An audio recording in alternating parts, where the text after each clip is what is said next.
Hello, everybody, and welcome back once more to Anime Yay or Nay. I am the OutbackAl. I'm Envy Jitters. I'm CheerandCosplay. And I'm Kozi. And we're back with more Clamp Month. Our Clamp... God, Envy, what did you call it? Our Clamp Connection? Damn. Yeah, there was it. There we go. There we go. Yeah. Waiting for it. I was thinking Clamp Quartet, but Clamp Connection might be better because things are... Let's be real, connected. It's Cozy Month. It's what? It's Cozy Month? You know, if it wasn't your name and we were just doing a Cozy month, I would be very down for this. A Cozy, comfy month could be good. Yeah. Cozy, what did we watch this week? XXXHolic. I have a question because, and maybe this is a dub thing. Do we say the X's? No. Okay, so it's like Hunter Square, right? It's just XHolic. Is it? Because they just said Holic in the show. Also, where does the name come from? Yeah, it's just XHolic. That's a very good question. I'm not honestly sure, even having seen the series all the way through. Oh. That's funny. Well. I mean, Tsubasa Reservoir Chronicles, like, you only get what the title means at the very, very end. XHolic, there are some other things they probably could have named it. And then the other crossover series was Legal Drug and then changed to Drug and Drop. And that has nothing to do with drugs, so... Based on the title of this one, I thought it was going to be about, like, a porn addiction. Yeah, same. Thought that as well. But I think that's what the NHK is about, amongst other things. Yeah. I'm not sure how to address this one because, especially, we're doing Tsubasa next week. But also, I feel like, in general, people might be interested in this, and I don't think I want to spoil it too much. That's fair. I only watched 3 episodes, so if we only want to cover the first 3, I don't think that's too spoilery, because it's mainly just the setup of the overall plot, right? And the establishing of the characters. I mean, they really skipped around with the timeline, but yeah. I don't know what that means. It all felt very chronological to me, but perhaps I am mistaken. So, Holic, XXXHolic, porn addict, whatever you want to call this. This is about a kid in high school who can see spirits. And at some point, he meets a lady who can make the spirits go away for a little bit, and she starts working for her because why not? And then it's. I feel like you're skipping out. She owns a shop that grants wishes. That's very important. I mean, I shouldn't be the one explaining things in this one since I know very little of what's going on. So. Okay, so. Like you said, he meets Yuko, who owns a shop where she grants wishes. However, she's very much like a djinn in this, where you have to be very careful what you wish for because it does not always end well. And she tells Watanuki as long as he works for her, she can not make him stop seeing spirits, but she can help him stop being so affected by them. Mm-hmm. Because they're ruining this kid's life. Yeah. And he's already an orphan, so there's not much of a life to ruin. Oh! Did not know that yet. That's one of the problems I have with the anime adaptation. Like, we're supposed to see him at home, taking care of himself, the home himself. Him being an orphan is a very driven point for why he connects so much with Yuko, because he doesn't have a mom. Mom issues. Okay. Yeah. I mean, it might just be that I've watched a lot of anime that I'm just not going to question it when parents never show up in the series, I guess. But it is good context, I guess. Yeah, no, his parents... I would... You don't have to spoil it. You don't have to. No. I'm going to go beyond saying they're dead. They're, like, beyond dead. Damn. So they were made of plants the whole time? And then they died? They are something more than dead. I appreciate you laughing at that, because that was a bad joke. Yeah, so he starts working for Yuko, and I'm guessing, like, at least the beginning of the series seems to mostly be an episodic sort of, like, monster or spirit of the week sort of situation, figuring out what's going on and what's happening to each client as they sort of come in, and we learn a little bit more about the situations, not only of the client, but, like, of the overall situation that our main character... The hell was your name again? Watanuki. Watanuki, yeah. Watanuki. Yeah, and figuring out their whole situation. Also, there's a Mokina. There is a Mokina. Yep. He's Mokina Madoki. Yeah, and Yuko establishes that there are only 2 Mokinas in existence, so I have to assume it's this Mokina and there are other Mokina that we already met. It is not. There are 3. Okay. She's a liar. Good to know. I really liked that line. I wrote it down. I suspected as much, but it's good to confirm. There are indeed. Because the one we met is just Mokina. Okay. The 2 that Yuko has, those are Mokina Madokis. Oh. Very important distinction. I'm sure it's very important later. We will meet our other Mokina next week. Oh, fun. We'll get to complete the set. I feel like we're on the Labubus right now or something. These are cuter. Yeah. I actually, I only know the name. I have not actually seen one yet, so. Oh, they're ugly. Horrifying. I did write down that line because I really liked it. She was like, you would count them 1 Mokina, 2 Mokina, and then you stop. There's only 2. Okay. But Yuko and Mokina are kind of like very laissez-faire. They really have an air of they don't care. They're raging alcoholics. Yeah. Mokina maintains being a dick. Yeah. That seems to be the consistency across all universes, is Mokina's a dick. It doesn't stop. No, I'm not expecting it to. If these are all relatively within the same universe with the same writers and everything, I'm like, yeah, Mokina's always going to be a dick. And again, Mokina is named after one of the 4 creators in Clamp, so you really gotta wonder what she's like. It starts to make me think that she's the Cartman of the group. She does almost exclusively like the character design and stuff. Okay. So what do we want to talk about here? Do we want to talk about the individual cases they were dealing with this one that we watched, or what are we feeling like? Yeah, like number 1 was a woman who was her neck pain, I want to say it was. There was a girl from another high school, I think, that kept saying she could see spirits when she couldn't, and then she got possessed by one. And I think Yuko was like, yeah, sometimes you get the things that you want, even if you want something bad. And it's like, huh. You're talking about Himawari. I guess so. Names are not gonna stick for me very much right now. So. Black curly hair. No, that's his one friend, isn't it? Okay. You're talking about the lady with brown curly hair? I don't think she had curly hair. I don't remember. She was like, she's just in the first episode. Yeah, there's like a gaggle of high school girls, and one of them was like, I can see spirits. It's so hard. Oh, that one. My life is tragic. Yeah. I don't think that's really a case, but it's more of just like an example of like some shit that happens. Because like this thing, the show has to do with witches, or not witches. And I guess her wish was to be special in a martyr kind of way. And so she got what she wanted. Yeah, I can't remember if it's come up already. The main driving force of this series is going to be called Hit Susan, which is essentially like K Sara Sara. Okay. Can you say any of that in English? What will be, will be. Okay. Alright. You know what? I can kind of see that. It's like fate. Yeah. Do you mean like fate in the you get out of the world what you put into the world kind of thing? Kind of, but also like everything that is happening happens for a reason. And maybe the reason they're saying these things is because it was already destined. Okay, like a predestination kind of thing. Yeah. Don't know that I love that. I kind of prefer the other way around, but I mean, I haven't seen enough of the show to really make any judgment call on that, so. Okay, so then the second episode was the older lady who had neck pain. She had neck pain that was extending to other parts. Oh, no, wait, it was her finger at first. But it went up to her neck when she came in. Yeah, it kept getting worse. And then we find out she's a liar, like a pathological one. Yep. And because she kept lying, she was opening herself up to evil spirits.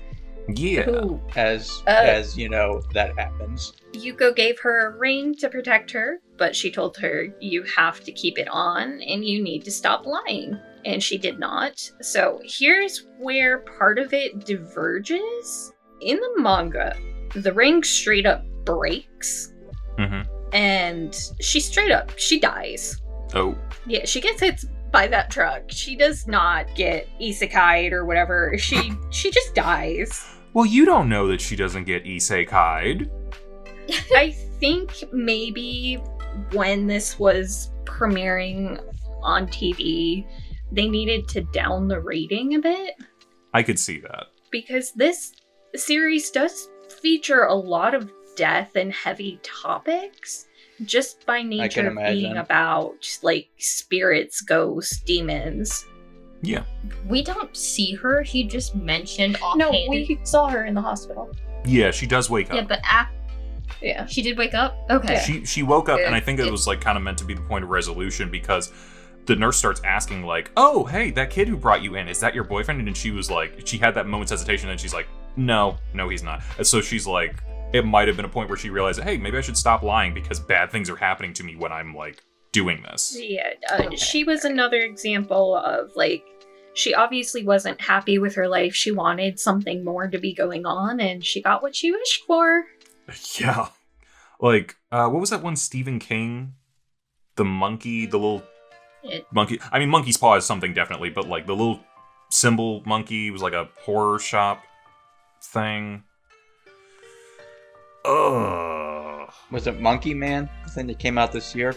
No, Monkey Man was the Dev Patel action movie that was kind of like John Wick meets Enter the Dragon, which I recommend. It's very good. But there was the monkey... I swear there was a monkey movie that came out this year that was based on a Stephen King. You're thinking of the right thing. It's a remake of the movie that was based on the thing.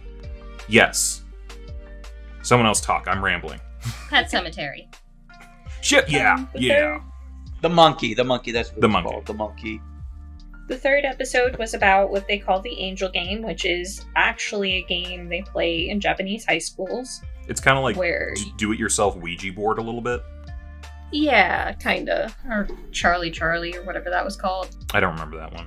They were inviting bad spirits in and being trapped by who they call Angel. And at the end of it, we find out Angel is just all of the children who have died by playing the game and getting trapped, who are resentful and eating the other children who play it. I'm gonna say this, I liked that one the best, probably because that was where it kind of got like, ooh, this is, now you got like a whole exorcism thing going on or whatever. Or maybe they weren't exorcised because they were eaten by a snake and we don't know what happened to the snake afterwards. Oh, the snake is just a guardian spirit.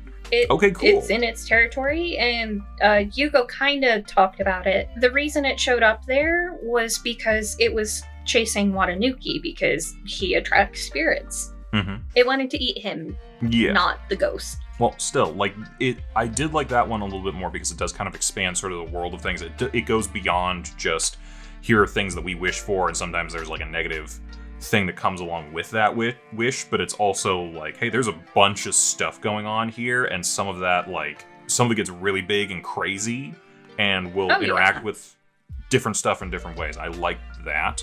It also establishes the friend but not a friend, the ally who is not a friend. So yeah, this is the one where I'd say this in the sequence of the anime is so much sooner than we're supposed to get it. Demeki is a very strong supporting character who's going to reoccur a lot. We haven't really seen why he was asked to go, besides being told he repels spirits. Yeah.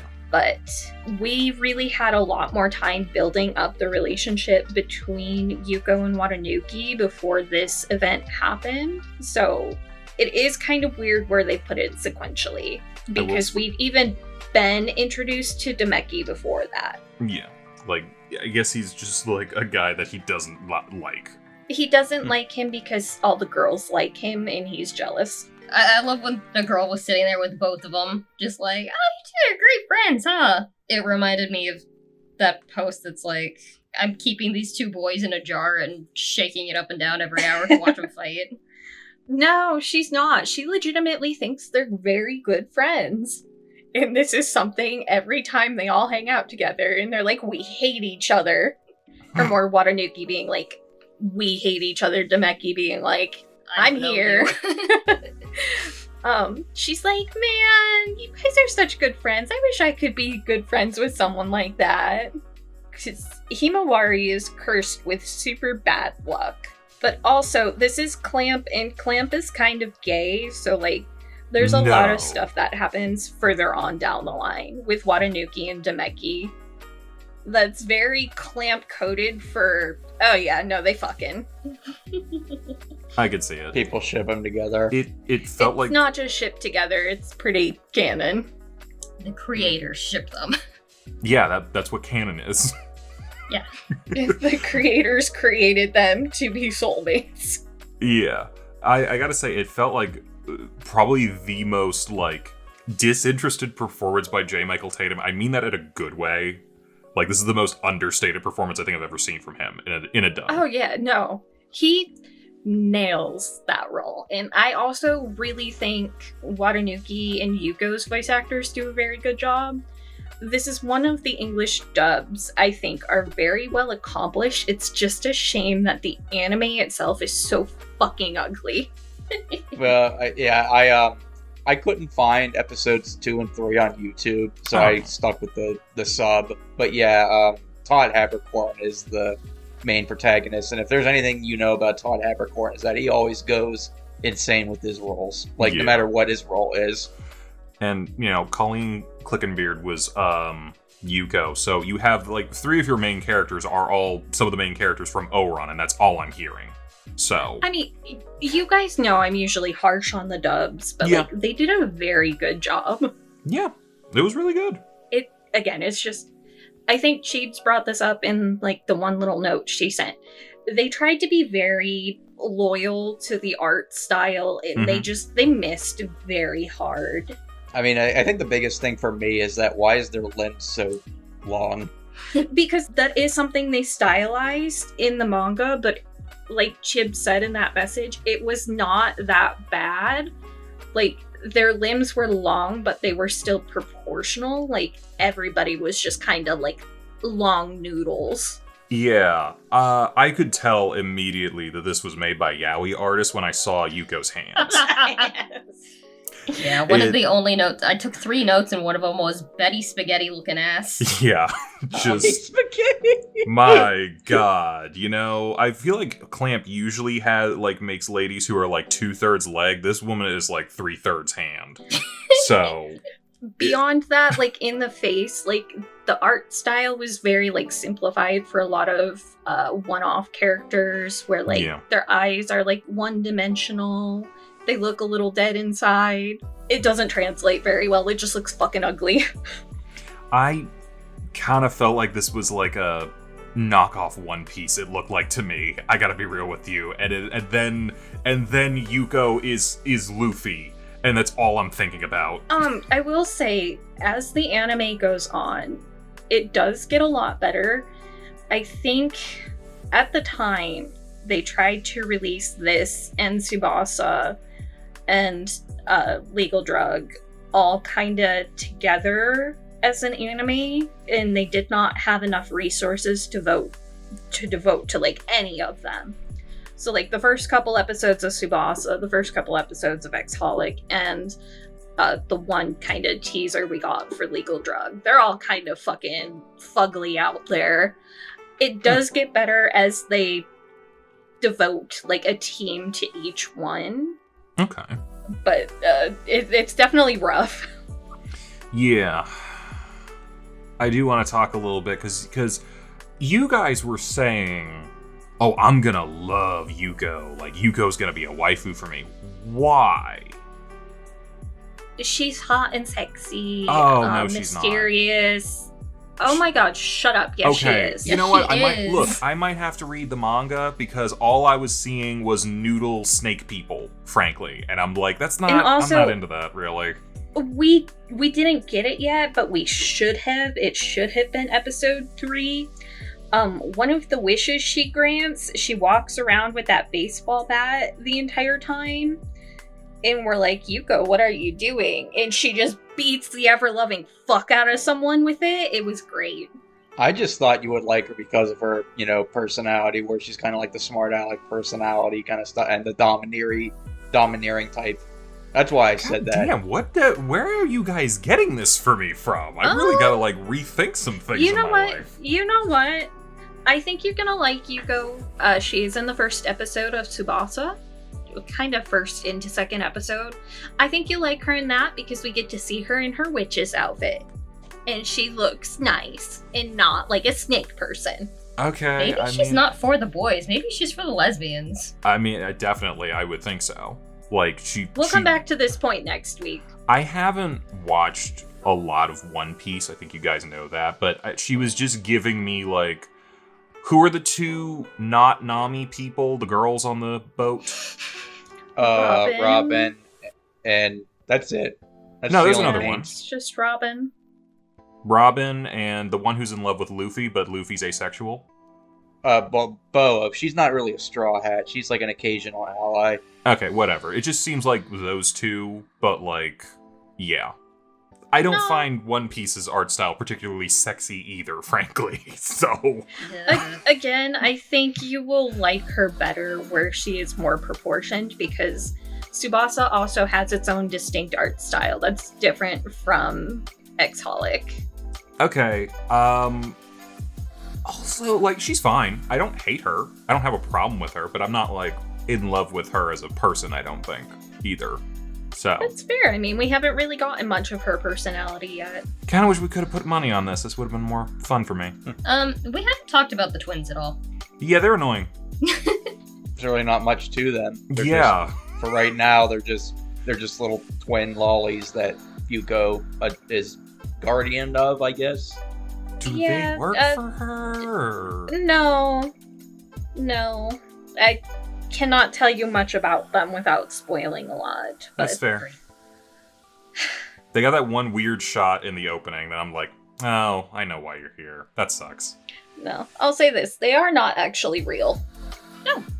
I mean, you could probably say that about anything in the show now that we've established that there are spirits who can disguise themselves and all sorts of other, like, hootenanny going on. So, yeah, I believe that. I like the way you said that. Hoot, nanny. What's your problem with the way I say hootenanny? But yeah, so the reason they're kind of so hollow and one-dimensional is because they're not really real. Oh, so they're literally They're not hollow meant to be and people. one-dimensional. Yeah. Yeah. Okay. They're more like pets Yuko keeps, honestly. Gross. They're not people. Okay. Still weird. I don't know. You know what can I say weird? Like, it's a witch who grants, like, monkey's paw witches, and there's a bunch of crazy spirits running around. Like, this is meant to be weird out the gate. Oh, I can also tell you something here. You may not think it, but this all ties directly to Clow Reed. I'm not surprised. I mean, we have, like, some magic things going on here. We got spirits and a sort of, like, world that everyone can't see but is always there and affects the real world. It does kind of ring true with, like, Sakura and that whole situation that was going on there. And apparently everything crosses over anyway, so yeah. I buy it. Well, I mean, we're gonna see Sakura and Shaoran next week, so. Yeah, looking forward to it. But was she, like, dating Reed 3,000 years ago or something? Oh, fuck it. Yeah, they're married. Ah, okay. Yeah, I don't envy him, I guess. Oh, envy his brother even less, who had a mega crush on Yuko. Envy, you did? Oh. Did you guys ever read the Piggle Wiggle books? Nope. Growing up? Cool. Does it involve I spaghetti feel like- people? No, it doesn't. I'm trying to think of a good example. It's like a bunch of short stories about, like, teaching children lessons. And I feel like this show is kind of a more mature, maybe less good-hearted version of that, I think. I could see that. It's very coming of age for Watanuki. Not a very common coming of age experience, but What coming of age experience is calming? common. Oh, common. Okay. You know, I can't say many people come of age by having to deal with evil spirits, but I thought you said calming. It is definitely not. I think we've figured out with this podcast we need to pronounce our words better. I think we got to do this in person instead of on Discord, because Discord's fucking up. we gotta get some diction lessons. You need to put your dick in what? Okay, we got to find a guy named Sean. You can put your dick in him, and then, yeah. I feel like we are way off topic at this point. Yeah. How do you guys actually feel about like kind of the supernatural mystery thing? I feel like it's usually more Chibi's like vibe. That was the V word I was looking for. Yeah, I liked it. I think that was the thing that I liked most about the show. I do like supernatural kind of mystery things. I don't gravitate to them as much as Chibi does necessarily, but I enjoy them. I like a good like Constantine story or something like that. And this has the vibes of that kind of spirits, but also the real world, and also, you know, how do they intersect, how do they interact? That's interesting. It does also, like, I feel like these first ones aren't very mysterious. Yeah. It does eventually get longer cases that extend multiple episodes. I hoped so, because, like, I think, like I said earlier, this does feel very much like we're establishing characters and concept right now. We'll get to the more complicated issues a little bit down the line once you're kind of acclimated a little bit. You know what I mean? Would you say future episodes are more like the one on the rooftop where they're like going after spirits, or are they more like the lady that lies? They're like real people like dealing with things. It's a mix because again, it's not all supernatural. Some of it doesn't even directly correspond to like wishes that are happening at Yuko's shop. Like Watanuki is the protagonist of this series. We follow him through a lot of stuff, and that includes just a lot of stuff that happens outside of his actual dealings with Yuko. It does sound interesting to me. And from what I saw so far, it is interesting. So I might give this a couple more episodes here and there. I have a long list of stuff that I'm still trying to work my way through from the tournament, so it's going to have to sit on the back burner a little bit, but yeah. I don't know, any other thoughts, any other things we want to talk about in regard to this? Because I know we don't want to go too far into spoilers, but like any other... For the love of God, if it sounds interesting, don't do the anime, just do the manga. Just do the manga. Honestly, it would probably go a little quicker. Even though it goes quicker, the pacing feels much better. Yeah. We spend a bit more time, go a bit more in depth because we're seeing a lot more thoughts going on. I don't know, like the anime's just, I'm not a huge fan. Like with Chobits. Have you ever seen, apparently they had in 2013 a live action show, and in 2022 a live action movie? Yeah, I did. Oh, how were those? Those are also very good. They cast them very well. They're also currently working on the sequel series, which has been on hiatus for a little while and is supposed to come back, I believe, this month. Wow. Interesting. Okay. Well, good time to talk about it, I guess. When I say they're working on, I mean the manga. Yeah. And that started like 10 years ago. It's just been on hiatus for like 8 years. Yeah, is that XXXHolic Ray from 2013? Yes, They indeed. only have 4 volumes after 12 years. It only did like 2 years before it went on hiatus. Oof. Well, hey, if they're coming back, good for them. I think in the interim, they were trying to focus on tying up some of their other series, as well as like they threw some series at the wall to see if they'd stick. But I think they're coming back to, well, what is making them money here. That's fair. Well, I think overall here, I'll give this, at least for these 3 episodes, I'll give this a light yay. I think it's got a lot of interesting stuff that I am interested in, and maybe I might just continue into the manga. Like, I feel like most of the time whenever you recommend a Clamp thing, you're actually just recommending a manga as opposed to the anime. I will disagree with that because Tsubasa I do enjoy the anime for, so... We haven't watched that one yet, so up till now? Up till now, like, again, they changed a lot between the manga and the anime, so it's weird. Okay. Yeah. Also, I would definitely say the anime is better in the case of Magic Knight Rayearth. Oh, okay. Well, no matter what, I'm finishing that because I really? gotta. I didn't expect that. No, I know, right?